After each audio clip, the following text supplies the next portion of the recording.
자, 이렇게 되면 지금 임성근 사단장 구하기, 그러니까 이게 이제 외압 의혹으로까지 번져 있는 거고 특검까지 통과가 됐지만 거부권 행사가 됐습니다. 네.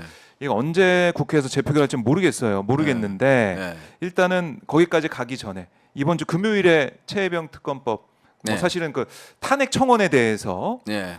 최혜병 특검 관련해 가지고 또 얘기가 나올 것 같습니다. 탄핵 청문회가 예정돼 있는데 이게 좀 어떤 분기점이 되겠습니까? 어떻습니까? 주말에도 현장에 다녀오셨죠? 네, 범국민대회 다녀오셨는데 네. 거부권 이 거부한다 뭐 이렇게 외치면서 함께 하셨는데 네. 어떻습니까? 어떻게 좀 이 전국을 예상하세요? 뭐 우선 이제 여러 가지 방안을 검토하고 있어요. 민주당 입장에서도 봤을 땐 뭐 너무나 이렇게 외압이과 관련된 정황들이 너무 많이 쏟아지고 있는 상황이기 때문에 네.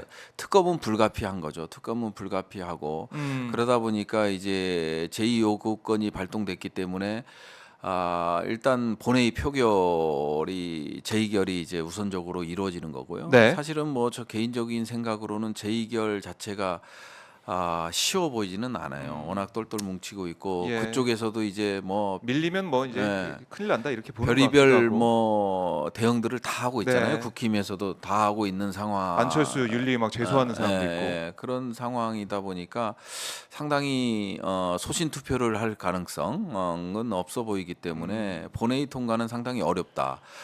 뭐 다만 민주당에서 기대를 걸고 있는 게 이제 한동훈이 이제 당 대표가 된다면 네. 뭐 가능하지 않겠냐 하는 뭐 얘기도 있어서 재의결 자체를 좀 뒤로 딜레이 시키는 뭐 전당대회 국민의힘 이후로. 뒤로 예. 뭐 원래는 이제 18일 본회의를 열어서 거기서 이제 표결을 한다, 재의결을 한다 이런 얘기도 있었지만 네. 뭐 이제 25일 얘기가 되고 있고 하지만 한동훈이가 돼도요 윤석열을 지킬 것입니다. 윤석열을 지킬 것이고요. 한동훈이 뭐 특검을 하겠다고 하지만 네. 이들은 이제 운명 공동체고 한동훈이가 이제 나경원도 얘기했지만 대선을 꿈꾸고 있는 친구라 이 사람이 과연 대표가 돼서 특검 그다음에 뭐 본인이 주장했던 대법원장의 네. 추천에 의한 제3자 뭐 추천. 특검 뭐 이런 것도 저는 안 할 가능성이 높아요. 아하. 윤석열이 무너지면 자칫 윤석열이 무너지면 자기도 이제 대선 가도는 끝나는 검사 거거든요. 권력이 무너지는 거죠. 예, 운명 공동체이기 때문에 네. 최대한 지키려고 할 것입니다. 지키려고 할 거고 지금 벌어지는 거 마치 김건희와 한동훈의 싸움 같이 비춰지긴 하지만 당 대표가 되면 입장은 달라질 것이고요.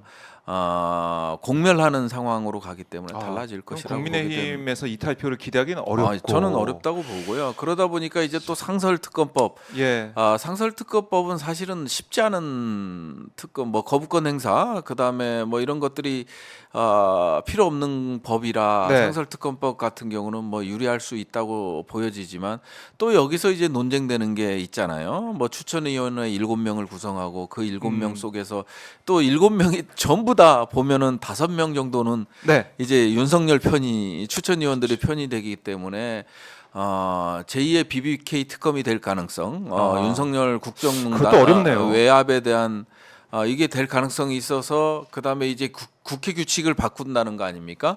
지금 여야 추천인이 이제 4명이잖아요. 예. 그러면은 민주당 둘, 이제 국민의힘 둘인데 교섭단체 추천이 둘인데 실질적으로 이거를 4명으로 바꾸는 것도 정말 어려운 난제거든요. 난제고 법 취지랑은 좀 다른 부분이 있기 때문에 네. 이거는 상당히 민주당에서 뭐 박주민 의원이 나와서 얘기는 했지만 저는 검토되기 쉽지 어려운 않다. 안이 아닌가 이런 생각이 들어요.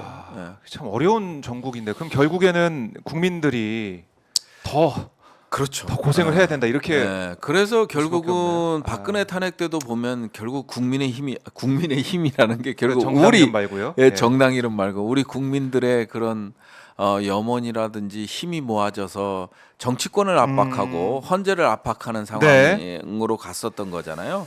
결국 그것밖에 없는 거고 그런 관점에서 봤을 때 이 탄핵 소추가 실제 탄핵 헌법이 65조가 명시한 탄핵과는 연관성이 없는 법이거든요. 그렇지만은 이런 탄핵 속추 발의가 요 발의 청원 자체가 국민들의 그런 의견을 네. 담아내는 것이기 때문에 좀 더 많이 좀 더 이제 막판까지 20일까지 정말 많은 국민들이 참여해 주는 길, 그 길이 이제 또 여당인 국민의힘을 움직이는 길이 아닌가 싶습니다. 네. 지금 보니까 이 청원 윤 대통령 탄핵 소추안 즉각 발의 요청에 관한 청원이 141만 7,431명을 넘고 있는데 네. 150만을 향해서 가고 있습니다. 네. 여기에 대해서 법사위에서 청문회를 이제 네. 여는 거 아니겠습니까? 네. 이번 주 금요일, 네. 다음 주 금요일 여는데 네. 이번 주 금요일에 또 지난번 입법청문회처럼 최혜병 특검 이제 관련해서 얘기가 계속 나올 거예요. 의혹에 네. 대해서. 네. 이것도 여론에 좀 많은 영향을 주지 않을까. 또 그 사이에 여러 가지 사안들이 또 불거졌으니까. 네, 그럼요. 예. 네, 상당히 이번 청문회가 상당히 중요한 포인트가 될 것으로 보여져요. 네. 중요한 포인트가 될 것으로 보여지고, 물론 뭐 대통령실에서는 이게 접수 자체도 공문서 접수 자체도 지난주에 거부하고 법사위원들이 갔는데 안 받아주려고 막 땅바닥에 그걸 놓고 그냥 가고 예, 있더라고요. 그런 부분들, 그런 사람들은 다 카메라에 찍혔잖아요. 네. 뭐 정권이 바뀌거나 그다음에 이제 법 절차에 따라서 진행된다 하면 뭐 공문서 파기, 훼손 뭐 이거와 관련돼서 형법이 있잖아요. 거기에 네. 따라서 뭐 7년 이하의 징역, 1천만 원 이하의 벌금형에 처해질 가능성이 높기 때문에 일단 본인들이 희생해서는 안 돼요. 거기 공무원들이 뭐 위에서 명령한다고 따라서는 안 되고요. 네. 일단 접수 거부는 갖고 가서 이제 아하. 뭐 하든 그런 방식이 돼야지 왜 또 애꿎은 또 공무원들을 희생양으로 삼는지 그것도 이해가 안 됐네요. 그래서 뭐 민주당에서는 지금 고발 조치들 국회법에 따라서 그다음에 네. 형법에 따라서 이제 고발 조치가 이루어지고 있으니까요. 반드시 그 부분에 대해서도 사법적 판단 그리고 처벌을 받게 될 것입니다. 네. 자, 지금 이 청문회 다음 주 26일에는 김건희 여사 이제 모녀 증인 채택 이것도 돼 있는데 안 나오겠죠? 안 나오죠. 네. 나올 리가 없죠. 청문회가 사실 국민들이 알고 싶어하는 것들은 이제 물어볼 수 있는 그런 자리인데 네. 당당하고 또 거리낄 것이 없다면은 나와서 증인으로 나와서 음. 의원들의 질의에 답을 하고 국민들 앞에 의혹을 해소하는 이것도 좀 필요해 보이는데 그렇지 예. 않을 것 같다. 예, 네. 그쪽 핵심 관계자들은 증인들은 나오지 않을 가능성이 상당히 높아 보이고요. 그럼에도 불구하고 이제 정청래 법사위원장께서 이제 강행한다. 네. 그리고 이제 반대 아, 청원에 대해서 강행한다. 뭐 이런 얘기를 했으니까요. 그게 결국은 명분인 거죠. 명분이고 또 이제 탄핵으로 가는 계속 길이 스스로 만드는 거잖아요. 윤석열 탄핵의 대통령 쪽에서 스스로 만드는 거기 때문에 결국 저러면 저항하면 저항할수록 네. 탄핵의 길은 가까워진다. 이런 거를 명심했으면 좋겠습니다. 지금 글쎄요. 7월인데 네. 예전에 이제 박근혜 탄핵 그때도 10월 이제 말부터 시작이 됐어요. 네. 그러니까 태블릿 PC 보도도 있었고 또 이제 국회에서 국감이 진행되면서 여러 가지 사안들이 알려지지 않았습니까? 네.